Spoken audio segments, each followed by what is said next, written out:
Hi, and welcome to responding to the most common IRS notices. My name is Jeff McNeal. Currently I am the tax resolution manager here at Canopy. My team and we build software which includes tax resolution and notices for our users of the software. But before coming to Canopy, I also was a revenue officer for the Internal Revenue Service's Small Business Self-Employed Division in Houston, Texas. And one of my jobs there, besides collecting missing returns and balances owed, was to train other revenue officers in correct procedures and policies to ensure that we followed the guidelines set forth by the Internal Revenue Code and Internal Revenue Manual. So with that, let's talk a little bit more about why we're here today. We're here to learn more about notices and specifically how the IRS uses them, the reason why they send out notices. We're going to give some examples of some common notices that are regular occurring for most practitioners who have several clients. And then we're going to talk a little bit more about resources and tips and how to address those notices in an effective manner. So with that, let's talk a little bit more about what are notices. So notices are obviously letters that come from the IRS, and they're generated for a variety of reasons. Some are informational, just to tell you a little bit about what's going on with your client's account. Others actually require a response and need you to take action, and it's more of a warning as opposed to just informing you of what's going on. They are automatically mailed out, so it's not done by some person in a basement. The computer spits them out and sends them to you. And there are currently over 200 types of notices, but when you consider the variations, for example, notice 123, notice 123A, 123B, and so forth, there are quite a few more, probably closer to somewhere between 300 to 400 notice types that the IRS sends out.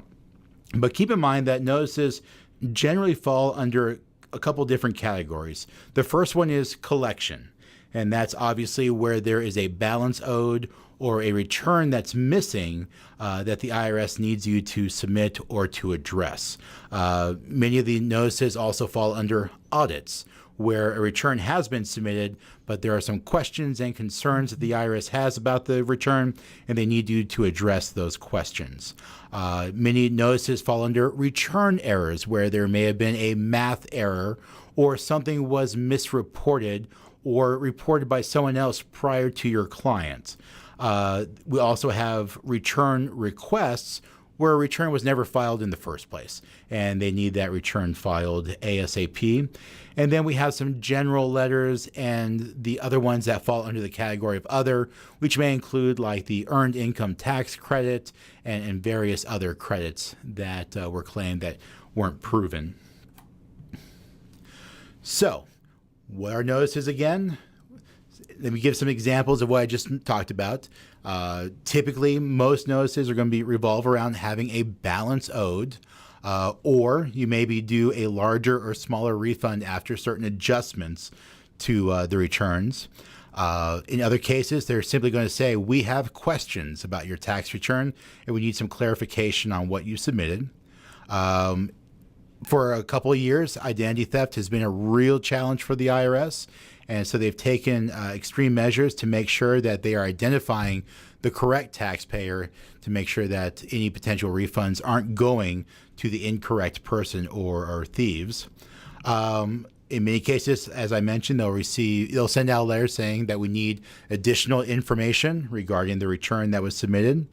They will also tell you when they've changed your return, when they've looked like there's been some miscalculations or things that they are legally able to correct on your return.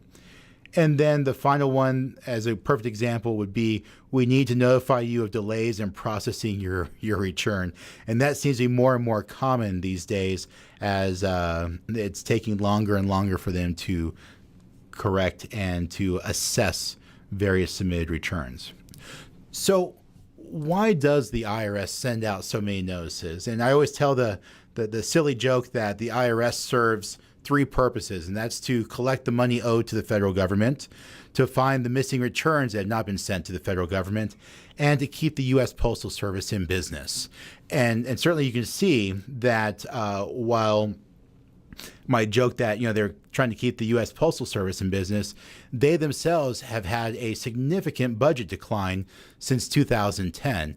As it reads there, they've seen a $2.4 billion reduction in their budget on an annual basis, which has translated into over 18,000 employees that have left the service. Those folks have not really been backfilled, and so, of course, you have to find new and innovative ways to conduct the same business over and over, hence the reason for a systemic notice program where you have a letter going out as opposed to a person knocking on the door. So these notices are obviously created by the computer systems. They are systemically generated, and it's all done through automation. So as the systems recognize the errors, they spit out these predetermined letters or notices, and those get sent out. And it's a very effective way to address widespread collection and enforcement, again, as opposed to sending a bunch of people out to go talk to other folks. It's much more of an efficient manner to send these letters out and to address these issues.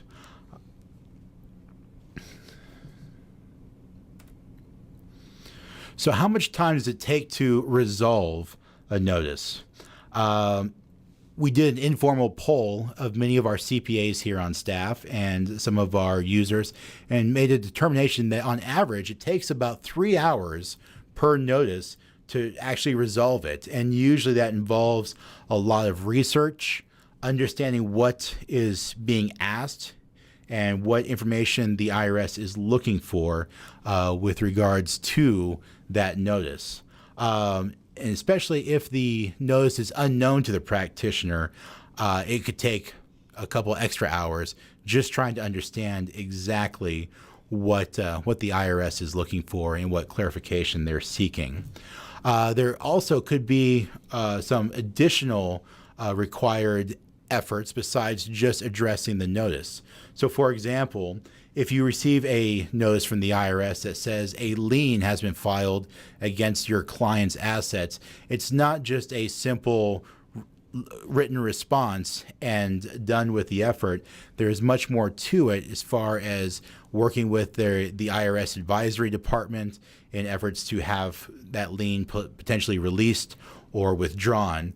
And with levies, which is the actual act of taking assets like levying a bank account and taking the funds from that, those situations, take a bit of time to address because you must find the person responsible for that levy, which is usually a revenue officer, or if it's automated, it came from a central location.